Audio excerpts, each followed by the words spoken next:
একটা সময় থাকে যে নায়িকা নায়িকা একটা ভাব থাকা উচিত, বয়স থাকে, মানুষের দেখতে সুন্দর লাগে পর্দাতে, বাচ্চারাও তো বড় হয়ে যাবে। আমার কাছে মনে হয় না যে তখন পর্দার হিরোইন ওইভাবে মানাবে আর কি। আমার কাছে মনে হয় যেমন বড় ছেলেটা আলহামদুলিল্লাহ 10 বছর হলো, ছোটটা 7 বছর হলো, 2-4 বছর পরেই তো 14-15 বছর হয়ে যাবে বড়টা। তো এটা আসলে দেখতে ভালো লাগবে না যে আমার মা মিডিয়াতে কাজ করছে বা এটা সেটা।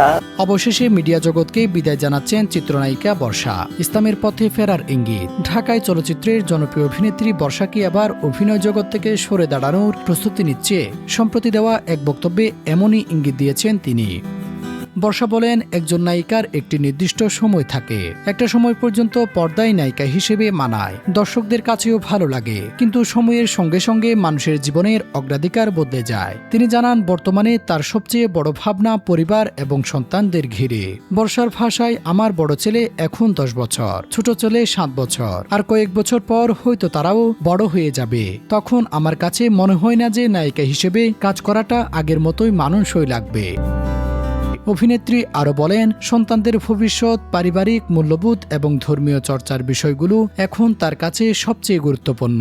বিশেষ করে তার বড় ছেলে হাফেজ হওয়ায় ধর্মীয় জীবনযাপনের প্রতি তাদের পরিবারের আগ্রহ আরও বেড়েছে। অন্যদিকে অনন্ত জলিলও এই বিষয়ে নিজের মতামত তুলে ধরেছেন। তিনি মনে করেন, সন্তানরা বড় হওয়ার পর তাদের সামনে বাবা মায়ের জীবনধারা ও সিদ্ধান্ত গুরুত্বপূর্ণ হয়ে ওঠে।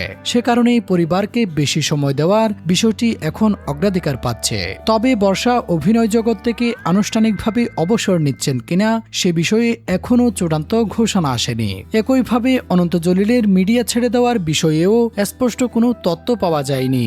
সব মিলিয়ে বর্ষার সাম্প্রতিক বক্তব্যকে ঘিরে ভক্তদের মধ্যে শুরু হয়েছে নতুন আলোচনা। অনেকেরই প্রশ্ন, তবে কি সত্যি অভিনয় জগৎকে বিদায় জানিয়ে পুরোপুরি ধর্মীয় ও পারিবারিক জীবনে মনোযোগ দিচ্ছেন এই অভিনেত্রী? সেই প্রশ্ন এখন ভক্তদের মাঝে। Desk report, true news.